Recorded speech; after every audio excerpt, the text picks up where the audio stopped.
What is up, you guys? This is LEGO Superheroes Today, coming at you with a review of set 76082, the ATM Heist battle from Spider-Man Homecoming. This is a neat little set. It cost about $20 in the US and has 185 pieces in it. And as I like to start off every review, let's take a look at the minifigures. This set comes with 3 figures in particular. We've got Spider-Man and 2 masked robbers. For the sake of this review, I'm going to go ahead and refer to the masked robbers by the masks that they have, the Captain America thug and the Hulk thug. But in any case, let's jump in and take a more detailed look. Let's start off by taking a look at Tom Holland himself, Spider-Man. The new Spider-Man looks amazing, you guys. But this is the exact same Spider-Man that comes with the Beware the Vulture set. If you take a look at my other video, I did an in-depth review during the Beware the Vulture set comparing this Spider-Man to the Spider-Man that came in the Captain America Civil War Tanker Truck Showdown. So if you want a more detailed look at the difference between this Spider-Man and that Spider-Man, I suggest taking a look at my Beware the Vulture video. In any case, this figure looks amazing. It is 100% accurate to the MCU, and I love it. Something that I'll show you here that I didn't show you in the Beware the Vulture video is the shooter here.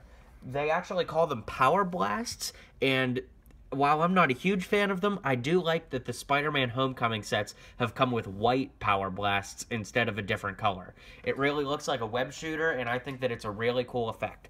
So how the Power Blast works are as follows. You want to raise your minifigure's arm up like this, turn it, and then you push the Power Blast against the figure. And it shoots out just like that. You want to be careful not to lose them because they're easy to shoot in far directions, but it's definitely a cool feature if you're going to be playing with your figures instead of just displaying them. Let's take a look at the masked robbers. I think that these guys look absolutely fantastic. I think that they really capture the essence of what we were shown in the Spider-Man Homecoming trailer, and I'm really excited to see how they look in the movie comparatively. The Captain America thug has a little goatee here that you can see. In the Hulk, you can see the lines on the side and a little bit of hair. I think it's awesome. These look like masks that they picked up at Party City on the way to robbing the bank, and I love it. My only complaint about these figures are that it doesn't come with the Iron Man and Thor thugs too. I understand that asking for 5 minifigures in a $20 set would be asking for a lot, but it still would have been a really neat addition to this set. Let's take a more in-depth look at the Captain America thug. I think it's a really great looking figure. I love that the face has a little goatee on it on this side, and when you flip it around back, he still has the goatee, but he's got a beat-up look, and it is just a really neat way to present this goon. Something that I want to point out, especially for my LEGO Dimensions players out there, is that this torso is exactly the same as Knight Rider. How strange is that, you guys? Like, LEGO usually doesn't reuse licensed shirts like that, but I was really surprised that they used the same torso as Knight Rider. So, if for some reason you wanted the Knight Rider torso without getting the LEGO Dimensions pack, you're in luck. Anyhow, I really like this figure, and the gun is neat too. It's got a little firing missile there, but I want to point out something for my Marvel fans. There are rumors that this logo here stands for the Department of Damage Control. In the comics, Damage Control was a team assembled by the government that went behind after the Avengers would have a mission, and they would clean up all of the rubble and things like that. So, it's possible that we might get our first look of Damage Control in Spider-Man Homecoming. If that's the case, you heard it here first. Next, we've got the goon that's like the Hulk. Really a cool figure. I love the hairpiece, and I love that on the Hulk mask you can see a little hairline there. I just think that these masks are so funny, and I absolutely love that LEGO had a little humor with this set in particular.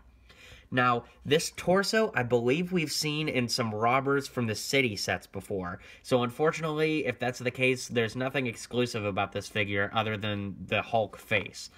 I really like the gun, too. We've got this translucent purple chain, which is a really cool piece that I don't think we've ever seen before. And then, when you turn the face around, he's got a beat-up face with a Band-Aid. I think that these goons will definitely be cool additions to your LEGO City, and I highly recommend picking up this set if for no other reason than the Captain America and Hulk thugs. And now we've got the meat and potatoes of this set, the actual bank itself. There's also a motorcycle that comes with this set, as you can see here, but I didn't want to give the motorcycle its own section. But I didn't want to not neglect it, so there it is, and there it goes. So, the bank. I absolutely love Lego sets that are based on locations. I think that it's really important that we break up the monotony of always getting ships and cars and vehicles. So anytime that Lego will do a licensed theme and do a location, they're definitely going to get a sale from me because I love that. That said, this bank is super cool, you guys. I think that it would fit in great on your city streets because it's so small. You could really slide it in anywhere. It's a pretty small bank, but hey, sometimes that's all you need, right? So some of the main features are that the front door opens. Pretty cool. It's a little tough to open if you're going to try to use the Lego doorknob. There's this web on the side that moves. Pretty cool, so you can hang Spider-Man up there, or you can hang his goons from there. And then I'll start to work my way inside to show you the other features. This window has a little ledge here that you can pop down, and it pops the window out. And then the side of the building is on hinges, so you can open it up like that. And there's these bank signs that look exactly like the Spider-Man Homecoming trailer. And then from there, there's an ATM here that you can pull out like that. This opens up and there's money in the back. So the robbers can steal that through the window. And then this ATM here flips when you click this. It flips open and out, and there's money behind there that you can shake out and have the robbers take with them. So, there's not a lot to this bank, but it's definitely a cool little set, and I definitely would recommend adding this to your Lego city, if nothing else. So that's my review, you guys. I hope you enjoyed it as much as I enjoyed making it. I would highly recommend picking up this set. For only $20, you get a lot of bang for your buck. And I think that whether you're a Spider-Man fan or not, this is definitely a set that you should add, if for no other reason than to add this awesome little bank to your city street and your Lego collection. This has been an official review from LEGO Superheroes Today. Thanks for tuning in, and as always, build on.